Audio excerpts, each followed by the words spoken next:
¿Qué tal? Bienvenidos a Primer Plano. Pues en este primer segmento vamos a tratar algo que viene gestándose, por lo menos en principio en ideas y ahora quizá en algunos hechos, de la elección del 5 de junio de este año. Dijimos después de eso que el resultado había sido tan contundente, que el mensaje y la señal que dieron los electores en las urnas en contra de la corrupción había sido tan contundente que probablemente podría meter a los partidos en una competencia para ahora sí hacer actos en contra de la corrupción rumbo al 2018, que entre el PRI y el PAN, que fueron los principales contendientes, se iba a dar una especie de competencia para ver quién de los dos se comprometía más en los actos contra la corrupción. Vienen desde luego los gobernadores que ganaron en varios de los estados, al PRI advirtiendo que querían mandar a la cárcel a los exgobernadores, sobre todo en Chihuahua, Veracruz y Quintana Roo. Pero por otro lado decíamos también que si el gobierno federal y el PRI como partido no hacían nada al respecto, pues entonces esa carrera se le iba a ganar fácilmente el PAN. Y sí, estamos viendo algunas reacciones de parte del gobierno federal y del PRI, por lo menos ahorita con algunas acciones, veremos después en qué se traducen. Pero por un lado tenemos una acción de inconstitucionalidad del gobierno federal, precisamente para que los paquetes de impunidad, que en su momento también tratamos aquí en Primer Plano, de estos gobernadores de Veracruz, Chihuahua y Quintana Roo, no quedaran impunes, que el tiempo que les resta como gobernadores están utilizando su control sobre los congresos locales para tener todo un andamiaje de protección. Y contra eso, el gobierno federal mandó ante la Suprema Corte una acción de inconstitucionalidad para que, independientemente de los resultados legales que de ellos surjan, para mandar el mensaje de que no se está quedando con los brazos cruzados. Y por otro lado, el nuevo presidente del PRI, que se trató también la semana pasada aquí en esta mesa, pero ya en su mensaje de toma de posesión dijo claramente que el nuevo PRI va a tomar acciones contra la corrupción de sus propios cuadros emanados del PRI y que va a exigir a los otros partidos que también hagan lo propio respecto de sus gobernadores o funcionarios. Es decir, que se rompería el pacto de impunidad y que también se va a instaurar algo que el PAN ya hizo, que es una fiscalía contra la corrupción interna dentro del propio PRI. El PAN ya tiene una fiscalía, un órgano que hasta ahorita no ha funcionado para nada, pero bueno, es nueva. Pero dice el PRI, nosotros también vamos a eso. Y ahora en la mañana también se anunció la renuncia de Virgilio Andrade, que fue secretario de la Función Pública y que en realidad pues su función fue cubrir lo de la Casa Blanca y de lo de la casa de Videgaray, de Luis Videgaray, y esa fue toda su función. Pero pareciera que es parte de este paquete de mandar un mensaje de decir, ahora sí le vamos a entrar en serio a la corrupción, para que el PAN no nos gane en esa contienda, pues, que es parte de la contienda hacia el 2018. Pues son buenas noticias desde un punto de vista. Finalmente, el Partido Revolucionario Institucional y Enrique Peña Nieto pareciera dar señales de que se va a lanzar contra la corrupción. Llegan casi 2 años, no, año y medio después de las revelaciones sobre la Casa Blanca que hace Carmen Aristegui en noviembre del 2014. Pero en todo caso, pues parece que ya no le quedaba otra al empezar a hacer las maniobras. La pregunta inevitable es, ¿qué tan en serio van? ¿Hasta dónde estas nuevas medidas, el nuevo titular de la Secretaría de la Función Pública va a ser alguien con un perfil diferente o va a ser un émulo del Virgilio Andrade, que hizo un papel francamente lamentable como zar anticorrupción? De la misma manera, se antoja difícil que el PRI de Enrique Reza Ochoa cree mecanismos para pues, controlar la compra y coacción del voto, el desvío de los recursos públicos, pero en todo caso hay que reconocer, y aquí hago un ejercicio de autocrítica, que estas elecciones parecieran sí haber servido para desencadenar o acelerar esa dinámica anticorrupción que está caracterizando la vida mexicana, la movilización social mexicana desde hace algunos años. Bueno, ahora, ¿cómo se puede enfrentar una biografía? Pensemos en el PRI. De repente, sí, un nuevo dirigente que llegó del cielo, porque nadie lo esperaba, nadie sabía quién era, el señor Ochoa Reza, que ahora nos enteramos que existe, y luego que es del equipo de Videgaray, que es del mismo grupo, y que dice, el PRI va a exigir ahora que sean honrados todos. Pero el PRI nació en 1929, tiene una historia de corrupción fantástica. Ha puesto al país en las comparaciones internacionales como uno de los países más corruptos. Transparencia Internacional lo mide y nos pone en un lugar terrible. De repente, es cierto, el Evangelio, bueno, no es el Evangelio, es pasadito el Evangelio, nos dice que San Pablo pues iba a caballo camino a Damasco y de repente se cae, es una revelación y se convierte en otra cosa. Está bien difícil que el PRI se parezca a San Pablo y que venga una reconversión completa. Es totalmente oportunista esta entrada a la anticorrupción. La pregunta es, ¿se puede? ¿Pueden los aparatos del PRI que están acostumbrados a vivir en la corrupción de repente todos seguir la orden? De aquí en adelante van a ser más blancos que una azucena y van a tener esos olores de santidad. Es muy difícil y la sociedad mexicana lo puede creer. Tú dices, Sergio, es una buena noticia. Bueno, es una noticia, yo diría. Sí. No tengo ninguna esperanza en que sean como San Pablo, pero lo positivo de esto es que la sociedad mexicana los está un poco obligando. No les va a quitar su riqueza, no les va a quitar lo que ya hicieron, va a disminuir.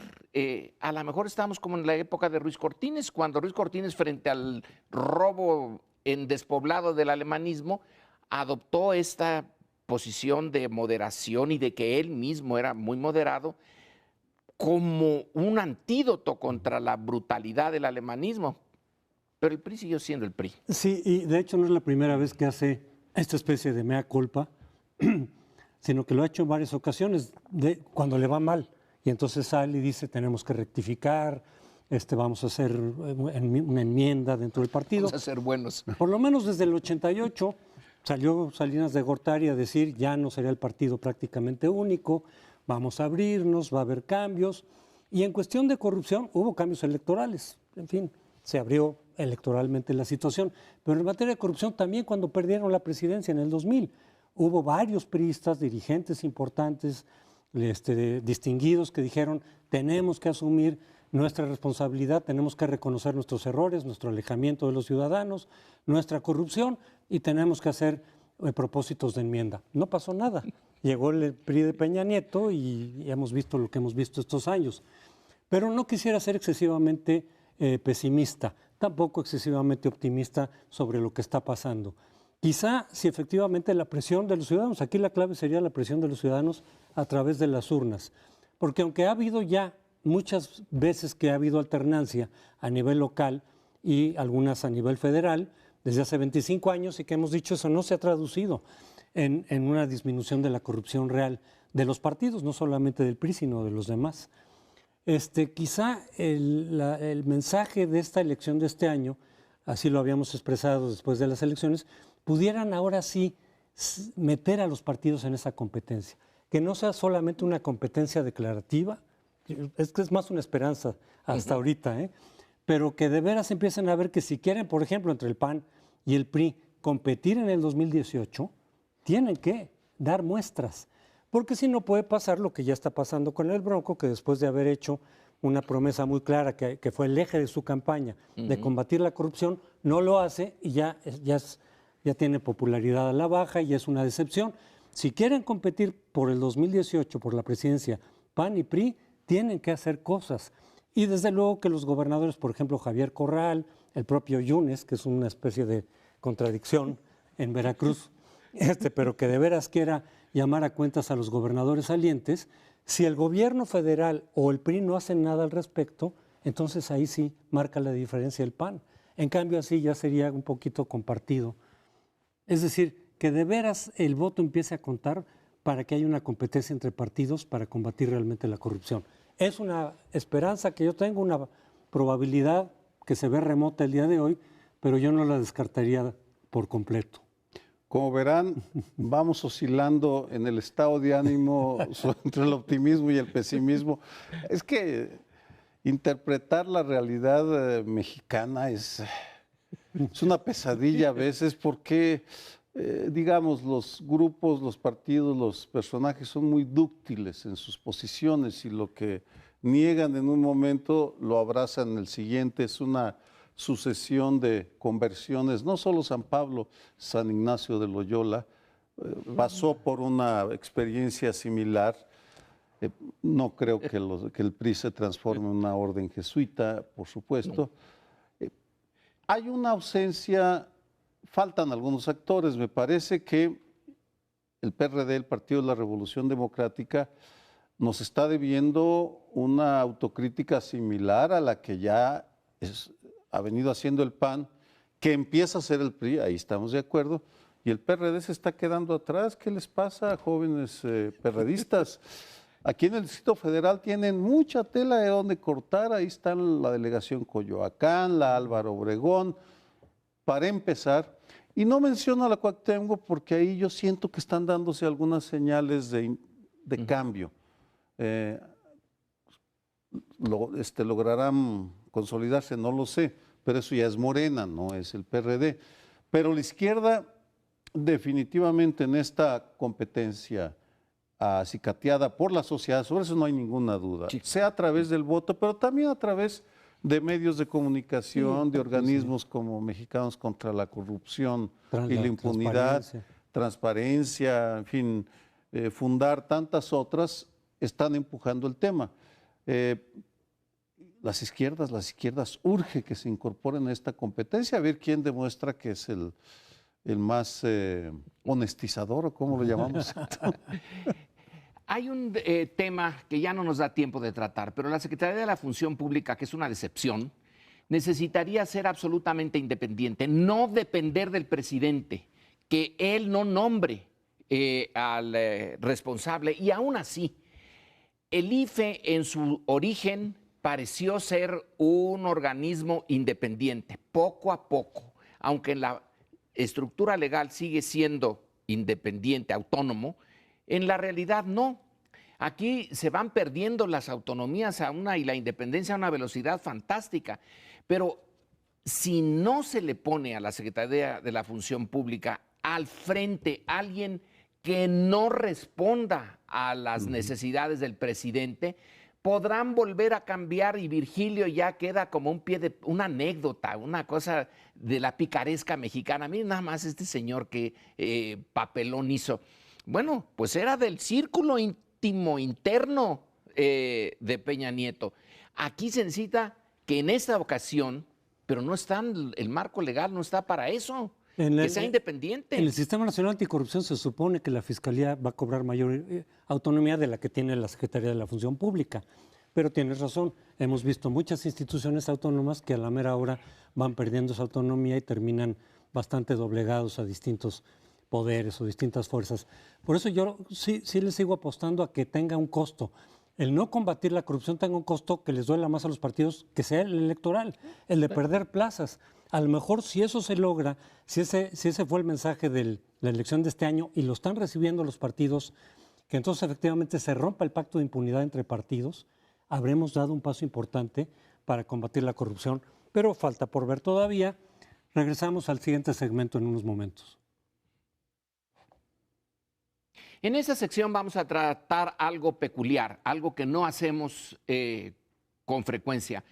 Vamos a referirnos al caso de uno de los miembros de esta mesa, que está con nosotros aquí, Sergio Aguayo, que acaba de recibir la noticia de que alguien, Humberto Moreira, se quejó por la vía judicial por una opinión que dio Sergio el día 20 de enero de este año, en donde decía que la administración de Moreira en Coahuila había tenido un olor a corrupción y a impunidad. Muy bien, viene la demanda por daño moral, un daño moral que el señor Moreira calcula en 10 millones de pesos, más una disculpa pública por haber dicho algo que le duele, pues daña su imagen pública, y quién sabe cuántas cosas más tiene la demanda. Pero no es Sergio el problema. Aquí el problema es que con esto, si prospera, entonces, ¿qué es lo que vamos a decir en esta mesa? ¿Todos vamos a recibir demandas por 10 millones de pesos o vamos a tener que decir lo siguiente? Fíjense que en el país X había un señor, el gobernador Y, que luego llegó a la presidencia y le sacaron una casa que tenía un color blanco y él dijo que había sido un insulto y sacaron del aire a la persona T que estaba haciendo esta investigación. ¿Así vamos a decir las noticias? ¿Así vamos a comentarlas? Los comentaristas no tenemos ni la posibilidad ni la obligación de hacer la investigación. Es decir, tenemos que irnos a ver las cuentas de Coahuila, tenemos que ver los papeles, se falsificaron las firmas, como se dice. No, quienes opinan lo hacen en base a una atmósfera que existe en el país. Y en Estados Unidos se puede decir, Trump le puede decir a Hillary Clinton que es una criminal por lo que hizo en relación a sus mensajes, que no lo usó la computadora del Departamento de Estado y que fue criminal lo que hizo en Libia, etcétera. Son opiniones y la opinión es parte de la vida pública y en los medios de difusión. Así que creemos que este ataque a Sergio Aguayo es un ataque a todos nosotros, es un intento de frenar las críticas en los medios públicos. Sí, y desde luego que en una democracia, siendo una figura pública en general, o a veces grandes empresarios y desde luego los gobernantes, los legisladores, pues están sujetos a la crítica, están sujetos al escrutinio, están sujetos incluso a que les digan cosas que les puedan no gustar acerca de sus personalidades, en fin. Hay quien dice sí, pero no puedes tú presumir culpabilidad antes de que legalmente se demuestre. Bueno, nosotros decimos hay elementos de corrupción, existen sospechas de corrupción, existen indicios porque los medios lo sacan, porque hay elementos, por ejemplo, de la falsificación de firmas para, pues ya, eso ya está ahí. Para endeudar, el Estado Coahuila. en la proporción en que se endeudó, que fue enorme. Todo eso ya es parte, digamos, del debate, ya está ahí. Cosa distinta es que luego las autoridades judiciales encargadas de castigar no lo hagan. Porque para vincular esto con el primer segmento, pues así como estamos diciendo que pareciera que hay ahorita algunos esfuerzos, quizás serios, quizás verídicos, para combatir la corrupción, desde el punto de vista del gobierno federal y del PRI, pues sería selectivo hasta ahorita, porque por un lado desprotegió a Chihuahua, Veracruz y Quintana Roo, que también nosotros podemos decir, hay muchísimos elementos para pensar que ahí hubo muchísima corrupción de los gobernadores salientes. Van a caer con 10 millones de pesos. Nos pueden los demandar, pero los elementos están ahí, los indicios están ahí, la información está ahí y podemos decir, claro que se tiene que buscar y se tiene que castigar la corrupción en esos estados. Pero decía yo, el gobierno federal desprotege a sus gobernadores, pero protegió a Humberto Moreira. Incluso cuando en España fue detenido, hubo una acción del gobierno a través de la embajada, se le dio trato especial, no de cualquier ciudadano, para sacarlo de ahí, sacarlo de las redes, digamos, en que había caído. Y también podríamos señalar, por ejemplo, el exgobernador de Nuevo León, que también ha tenido una cobertura del gobierno federal, aquel que el Bronco prometió que iba a llamar a cuentas, pues está teniendo una cobertura también del gobierno federal, entonces sería algo selectivo. Pero desde luego que lo que hacen todas estas figuras públicas a veces es demandar, digamos, al crítico, es matar al mensajero. Es una situación complicada porque soy juez y parte, evidentemente. Daré algo de información porque incluso ya una consecuencia de una demanda de este tipo es que tiene uno que consultar con los abogados qué se puede decir y qué no se puede decir. En esas estoy. Pero el problema es mayor y yo quisiera centrarme en el significado, no solo en mi caso, porque Humberto Moreira también demandó a La Vanguardia de Coahuila este año, a Roxana Romero, una reportera de La Vanguardia, que publicaron en enero que el Sindicato Nacional de Trabajadores de la Educación había jubilado a Moreira y eso provocó que viniera esa demanda. También a ellos no les puso monto, por tanto, es lo que diga el juez. A Pedro Ferriz de Con, que lo demandó también por 10 millones de pesos. Es decir, a lo que voy es que la demanda contra quienes opinamos o decimos algo que disgusta a un poderoso, en este caso Humberto Moreira, puede llevar a consecuencias legales y ese es el problema de fondo.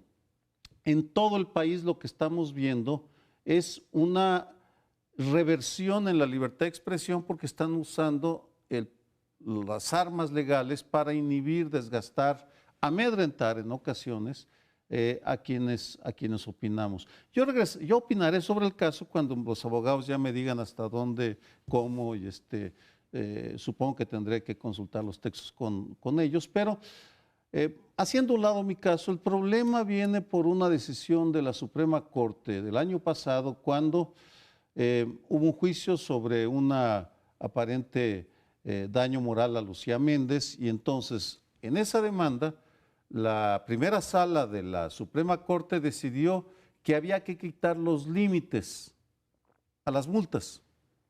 Hasta el 2015 había un límite, por tanto lo podían uno demandar por daño moral, pero no podían poner ellos, los presuntos afectados, el monto. Cuando la Suprema Corte declara inconstitucional ese límite, entonces ya vemos las consecuencias que Humberto Moreira decide que las dos palabras, 5 millones por palabra, las palabras fueron hedor corrupto. Las 5 millones por palabra tendría que pagarle si el juez le da la razón. Estamos ante un problema grave porque no solo en corrupción, sino en derechos humanos está pasando exactamente lo mismo. Hay un hostigamiento judicial contra quienes criticamos matanzas o actos de corrupción. Bueno, entonces se dice aquí, el mismo PRI y la Suprema Corte ahora va a recibir esto de la nueva actitud contra la corrupción y posiblemente le quite el blindaje a gobernadores que se pasaron de la raya y que es el castigo que está recibiendo en las elecciones por una conducta corrupta, y a la vez tenemos esta actitud de quienes son figura pública y se consideran que su honor ha sido violado, manchado, etcétera. Tienen una piel delgaditita para esto, en un país que tiene, el país mismo en el resto del mundo, fama de corrupto. Y luego los que tienen esa fama dicen, a mí no me dices corrupto, o te demando por 10 millones de pesos o más y te dejo en la calle. ¿A dónde lleva esta lógica? Esta lógica lleva a que se coarte la libertad de uno de los pocos espacios en que sí ha ganado la democracia mexicana, porque en esto de las elecciones seguimos con unos conteos muy raros, pero la libertad de expresión sí aumentó de la época de Alemán o de Díaz Ordaz a la fecha. Sí hay elementos para decir ha aumentado la libertad de expresión, pero con estas cosas, como tú mismo lo dices ahorita, Sergio, ya no puedo yo opinar con la misma libertad que opinaba antes, Bueno, ya ahí está un caso concretito de limitación.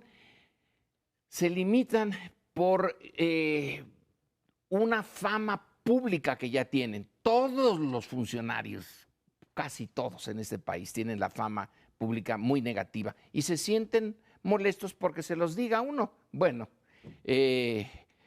aquí hay algo muy Pues es raro. que, como repito, la crítica es parte del ejercicio democrático, es parte del contrapeso.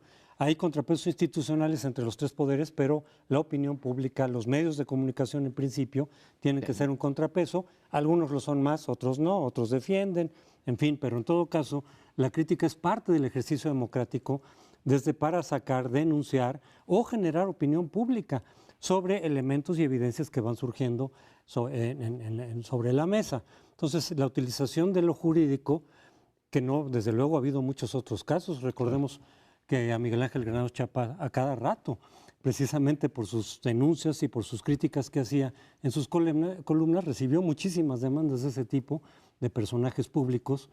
Es un instrumento de amedrentamiento. Desde luego que estoy de acuerdo en que tiene que haber derecho de réplica. Desde luego que existe la posibilidad de que puedan salir a los medios a decir, fulano de tal me está criticando en esto, y no tiene la razón, aquí lo demuestro, y puedes afectar la credibilidad de quien también acusa sin ningún sustento, que también ocurre. Pero entonces es que existen esos otros instrumentos, pero esto sí ya es amedrentamiento, porque a final de cuentas, pues ya uno se la puede pensar en decir, pues ni siquiera da una opinión así porque me voy a meter en un lío. Entonces es un instrumento que puede acallar, intimidar a la opinión pública. Y yo digo que para eso están, en todo caso, el derecho de réplica y como se dice en las elecciones también, ya resulta que un partido no puede criticar al otro porque viene la censura del IFE o del tribunal.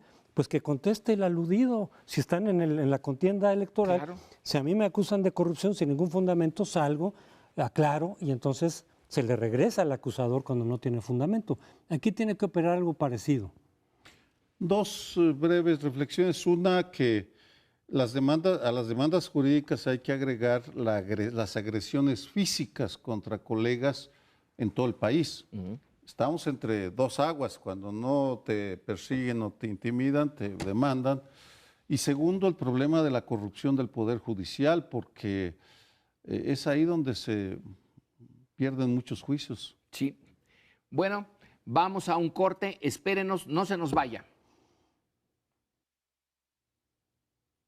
Hace 8 meses en esta mesa comentamos la llegada de un exintegrante de Primer Plano, Agustín Basabe, a la presidencia del Partido de la Revolución Democrática, y no hicimos apuestas porque no se estila aquí, pero ni quinielas tampoco, pero sí comentábamos la difícil tarea que enfrentaba en un partido que es una colección de tribus sin control alguno, total, cada una va por su lado.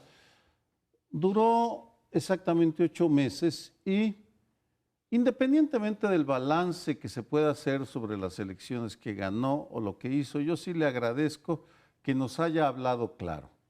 Porque lo que hay que reconocerle es que sí estuvo diciendo al final, me voy porque estos no tienen remedio, estos no son controlables.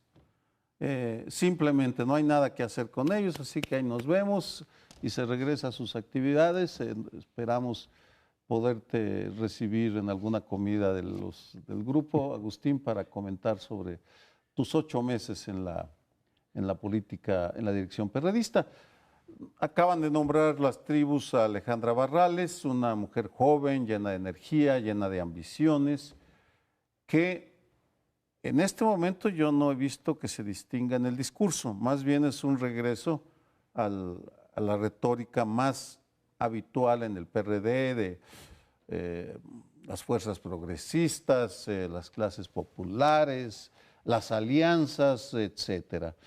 Pero en todo caso es un síntoma de una izquierda institucional que va dando bandazos, me refiero al PRD, va dando bandazos sin rumbo fijo y sin que podamos en este momento anticipar cuál va a ser su destino, si se unirá al PAN, si se unirá a Morena en el 18, qué hará en el Estado de México, si Alejandro Encinas logrará conciliar una alianza para derrotar al PRI.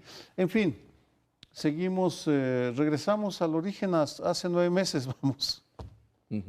Sí, parte de lo que decía Agustín Basabe de la dificultad de dirigir al PRD es que es estatutario. Hoy en un artículo en el Universal lo vuelve a señalar, en el sentido de, dice, es como un sistema parlamentario en donde si no tienes una mayoría fundamental, no puedes hacer nada. Y él llegó, pues, aparentemente con el respaldo de las tribus, pero las tribus estaban jugando cada quien a sus propios intereses y de pronto él no tenía una base firme.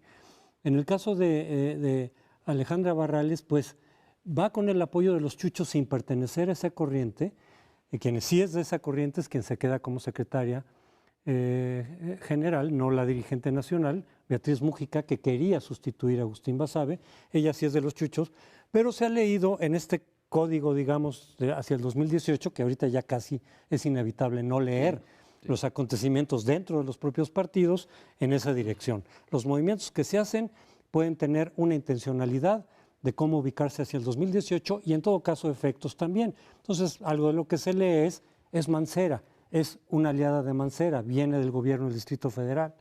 Al mismo tiempo, ahí se puede posicionar ella para competir por parte del PRD para el gobierno del Distrito Federal. Puede ser ella una buena candidata y desde esa plataforma podría estar buscando también esa posibilidad, pero para la presidencial sería, dentro del PRD, es un posicionamiento de Mancera. Pero desde luego lo que está a debate, incluso ella misma en su discurso de toma de posesión, deja entrever la dificultad que va a ser para el PRD decidir con quién se va a ir, porque tiene 3 alternativas fundamentales que se han mencionado mucho: ir con el PAN, explorar de nueva cuenta con el PAN, pero ahora a nivel presidencial, que ya sería un paso del que muchas veces se ha hablado, incluso en 99 se habló de esa posibilidad PAN-PRD para ganar la presidencia contra el PRI, pero sería algo muy nuevo, muy distinto. O ir o sumarse con López Obrador, que por otro lado ya echó un lazo y decir, podemos platicar con el PRD, podemos ver en qué condiciones. Hasta ahorita había dicho que ni a la esquina con el PRD. Y ya en esta semana, en estos días, dijo, vamos a platicarlo, podemos llegar a algún acuerdo, pero, y la otra es que se fuera con un candidato propio, como sería Mancera. Y en fin, están los cálculos de qué le convendría más al PRD, si una cosa, cuál de los 3 escenarios básicos podría ser conveniente para el PRD. Eso está, digamos, en el debate. Si no fuera porque los asuntos que están a discusión son serios, sería de risa esto. Con melón o con sandía.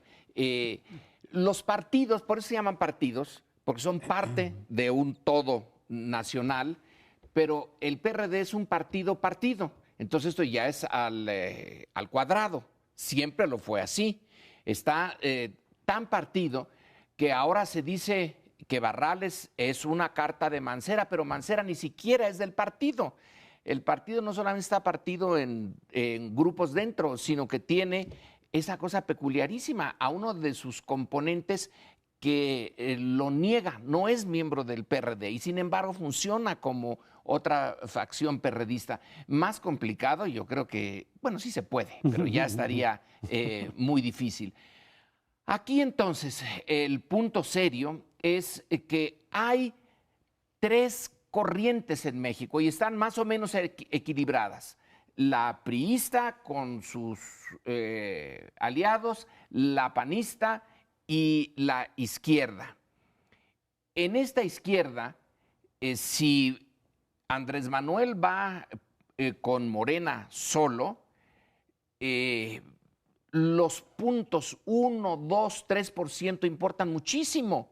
Se puede tener el 25% de la votación y perderla por 2 o 3 puntos. Entonces, aquí el Movimiento Ciudadano, por ejemplo, de Dante Delgado, si tiene 4 o 5% de la votación, puede hacer una diferencia enorme si va o no va con Morena. Y lo mismo el PRD. El PRD ya está hecho una desgracia y si va con candidato propio, bueno, pues entonces sí es irse a la barranca. Tiene que negociar sus poquitos puntos con quien tiene el grueso de la votación de izquierda, que es Morena y Andrés Manuel. Andrés Manuel se puso muy duro, ¿verdad? Y ahora está diciendo, bueno, depende. Si ustedes no hacen sus alianzas con el PAN, se redimen, los acepto. Sí es importante la alianza de la izquierda, en qué términos se haga y los intereses de las diferentes facciones dentro del PRD, sabrá Dios cómo van a funcionar, y nos dejan en relación a la izquierda con un enorme signo de interrogación. La izquierda pudiera tener, pese a todo, pese a que tiene en contra al gran capital, tiene en contra a parte de la iglesia, tiene en contra a la clase media, una parte de la clase media, pudiera tener una oportunidad en el 2018, pero necesita manejarse en esa cosa de unos cuantos puntos, un 3, 4%, 5%, son importantísimas, pero a la vez no puede perder su alma con cualquier tipo de alianza, ¿no? Creo que planteaste el dilema histórico de la izquierda que también resumió Alejandro Encinas. Estaba recordando un texto que publicó o una entrevista que le hicieron, no tengo claro cuál de las dos, a finales del 2006, y él lanza una frase muy fuerte, pero creo que refleja lo que estás diciendo. Dice, a la izquierda no le ganaron, la izquierda perdió por sí misma. Y me parece que ese es el laberinto en el que está metida la izquierda, esa extraña coalición de personas, grupos, movimientos que están por todo el país, pero que permiten afirmar que en México, a diferencia de otros países de América Latina, sí hay una base social de izquierda. Sí existen, vienen del ejido, de los sindicatos, de ONGs, de la iglesia, de todos lados, pero existe.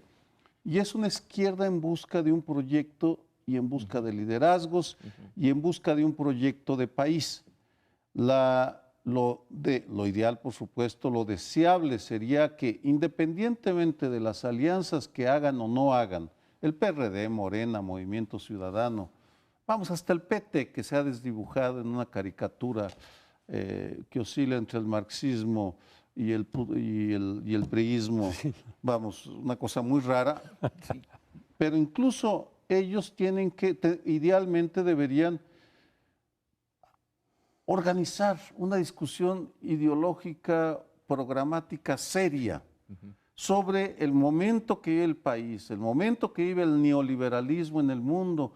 ¿Qué alternativa nos proponen? Porque de lo contrario van a exigirnos que votemos por ellos simplemente porque llegaron a una alianza, tal o cual candidato, lo cual es muy pobre, es insuficiente. El país no está para votar solo por personas, necesitamos una claridad en el programa.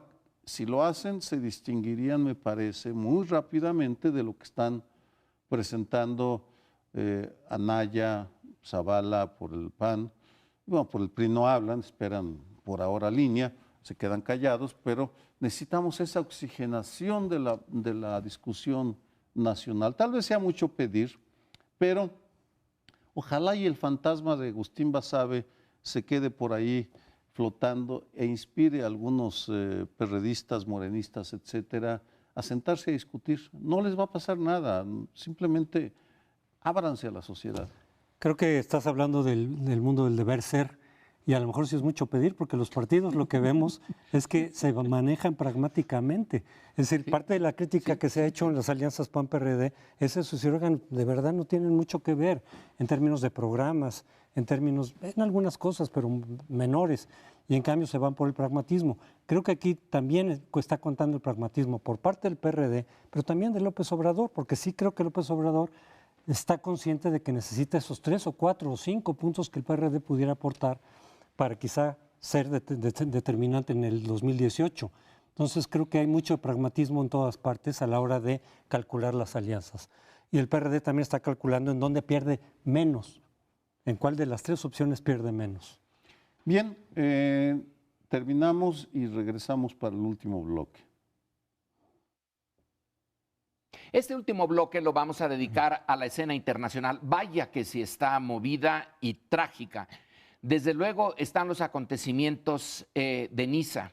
Está también el tema en los Estados Unidos, donde el choque entre la policía y una parte de su sociedad termina en violencia, y violencia muy dura, muy abierta.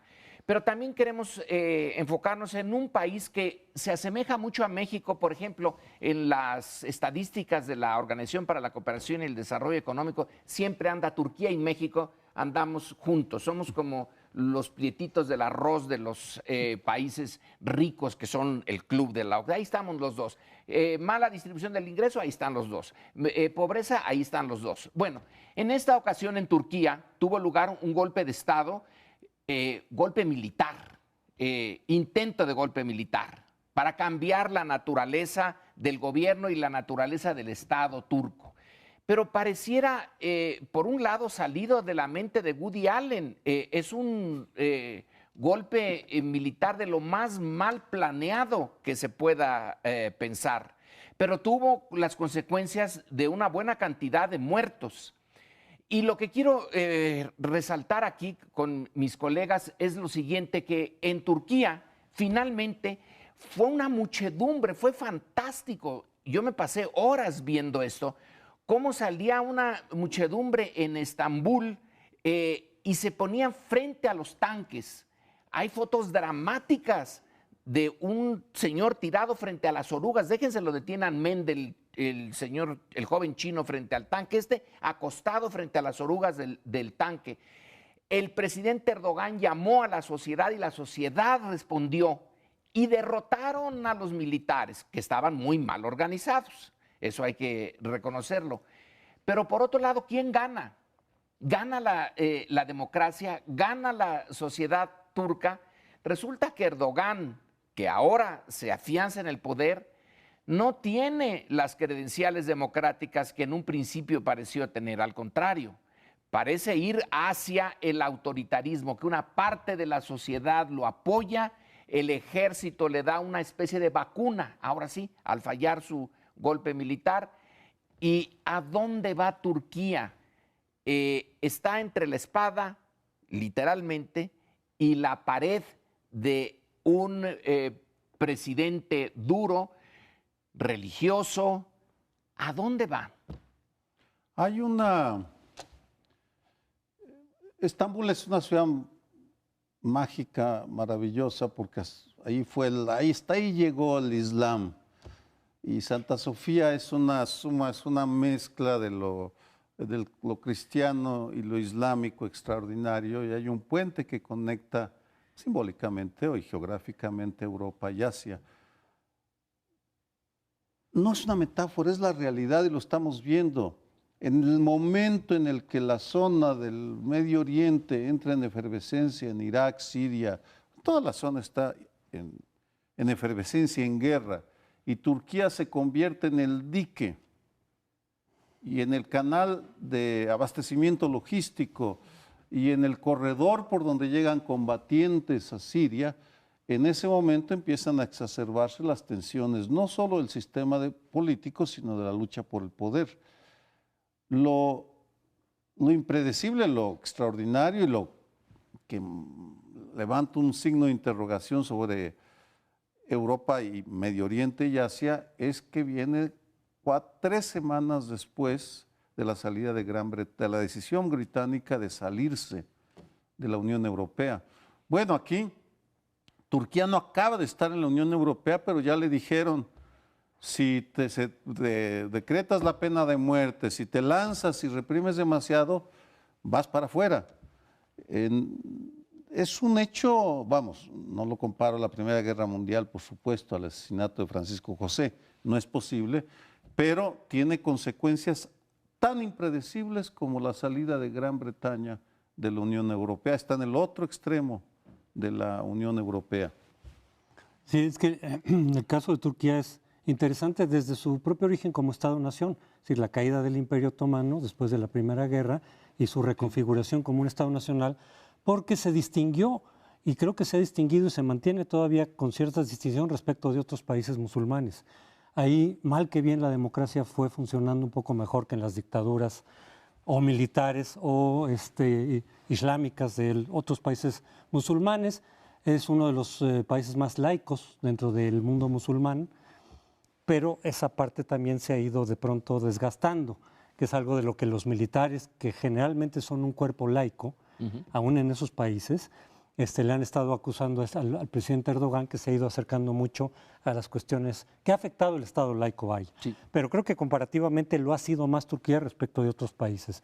Pero para plantear en términos más generales lo de la dinámica del golpe de Estado, no solo en Turquía, sino en general, se puede decir que para que un golpe de Estado sea exitoso, se requiere desde luego la participación del ejército, pero no basta. Generalmente el ejército tiene que contar también con sectores de la sociedad importantes que lo apoyen frente a otra parte de la sociedad, lo cual es muy peligroso porque eso puede derivar en una guerra civil, como fue la de España, por mencionar algunas. Y era la mitad del país contra la mitad del otro país, y el golpe de Franco tuvo un respaldo de la mitad de la sociedad española y se fueron a una guerra civil terrible. Pero si el ejército va solo y no tiene el respaldo de casi ningún sector de la sociedad, pueden detener al golpe como pasó en Turquía y el de Yeltsin en Rusia. También pasó eso, un intento de golpe, lo capturaron, salieron los tanques, salió el ejército y se movilizó la sociedad en defensa de una transición por una vía más institucional y más democrática, y conjuraron el golpe de Estado. Entonces se parecen en ese sentido. Y aquí lo que diría, en todo caso, para resaltar de nueva cuenta las diferencias entre Turquía y otros países musulmanes, es que esto pareciera haber sido una especie de primavera árabe, pero a la inversa.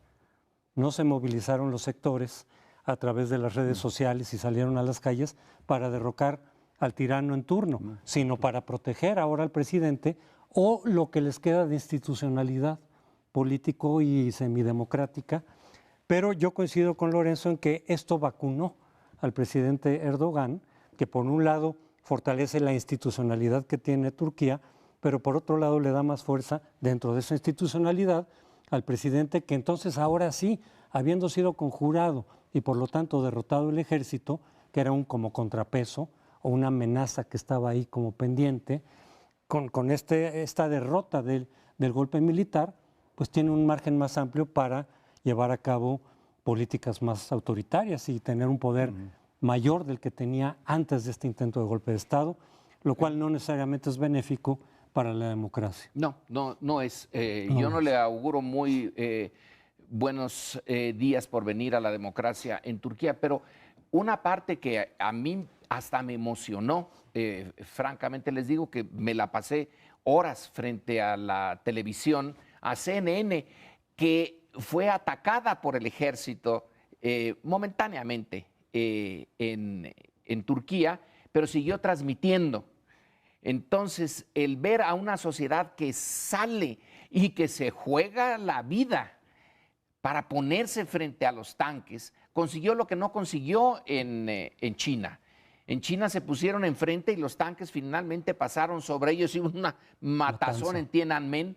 Aquí los soldados muy jóvenes turcos decidieron al final no disparar, en algunos casos sí, pero en el que estábamos viendo ahí, en el puente que une estas dos partes de Asia y Europa, decidieron no disparar y se rindieron a la policía y a la masa que había salido.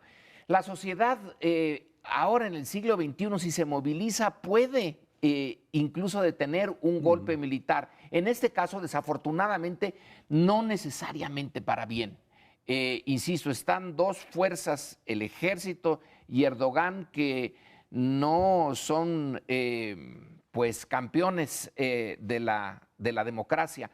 Por otro lado, también muestra las debilidades de la ciencia política, cuando la ciencia política trata de hacer, hay un estudio muy cuantitativo sobre los golpes de Estado y le daban muy pocas posibilidades a Turquía. En Turquía no va a haber golpe militar, porque las ecuaciones dicen que no, que hay muy pocas posibilidades. y pácatelas que viene el golpe militar. Este es un tema para la ciencia política importante porque nuestros conceptos no pueden ser reducidos a números y es una ciencia muy rara. Es en parte, feeling y en parte sí es el estudio de lo que ha pasado y de lo que está pasando, pero como predicción somos malísimos para predecir. No, tampoco somos tan malos. Vamos, sí hay errores, pero en lo general tenemos una mejor comprensión. ¿Cuál es tu predicción para el 2018? Para el 2018, no me preocupa el 2018, el 2018 me preocupa de aquí al 2018, un país sin gobierno. Bueno, nos vemos la siguiente semana.